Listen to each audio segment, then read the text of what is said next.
యాదాద్రి భువనగిరి జిల్లా భువనగిరి పట్టణ కేంద్రంలో సోమవారం జాతీయ బీసీ సంక్షేమ సంఘం జాతీయ అధ్యక్షులు రాజ్యసభ సభ్యులు ఆర్ కృష్ణయ్య మరియు జాతీయ బీసీ సంక్షేమ సంఘం జాతీయ కోఆర్డినేటర్ డాక్టర్ రాగ అరుణ్ బాబు ఆదేశం మేరకు తెలంగాణ బీసీ విద్యార్థి సంఘం రాష్ట్ర కన్వీనర్ పల్లగొర్ల మోదీ రామ్దేవ్ ఆధ్వర్యంలో వేల మంది విద్యార్థులతో మహాధర్నా నిర్వహించారు. యాదాద్రి భువనగిరి జిల్లా భువనగిరి పట్టణ కేంద్రంలో సోమవారం జాతీయ బీసీ సంక్షేమ సంఘం జాతీయ అధ్యక్షులు రాజ్యసభ సభ్యులు ఆర్ కృష్ణయ్య మరియు జాతీయ బీసీ సంక్షేమ సంఘం జాతీయ కోఆర్డినేటర్ డాక్టర్ రాగ అరుణ్ బాబు ఆదేశం మేరకు తెలంగాణ బీసీ విద్యార్థి సంఘం రాష్ట్ర కన్వీనర్ పల్లగొర్ల మోదీ రామ్దేవ్ ఆధ్వర్యంలో వేల మంది విద్యార్థులతో మహాధర్నా నిర్వహించారు. ఈ కార్యక్రమానికి ముఖ్య అతిథిగా బీసీ సంఘం రాష్ట్ర అధ్యక్షులు గవ్వల భరత్ కుమార్ పాల్గొని మాట్లాడుతూ స్కాలర్షిప్లు, ఫీజు బకాయిలు, హాస్టల్ సొంత భవనాలు, ఫీజు రియంబర్స్మెంట్ వెంటనే చెల్లించాలని డిమాండ్ చేశారు. పెండింగ్లో ఉన్న 8,000 కోట్ల స్కాలర్షిప్ ఫీజు రియంబర్స్మెంట్ బకాయిలను విడుదల చేయాలని, ఈ ప్రభుత్వం విద్యార్థులకు రావాల్సిన ఫీజు బకాయిలు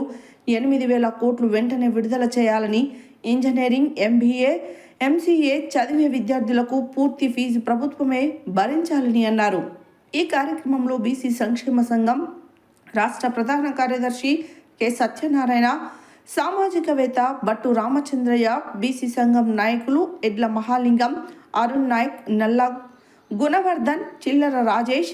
సందీప్, నాగేష్ యాదవ్, గిరిధర్, లోకేష్, తరుణ్, తేజ్, శిరీష, మణి, విద్యార్థులు తదితరులు పాల్గొన్నారు.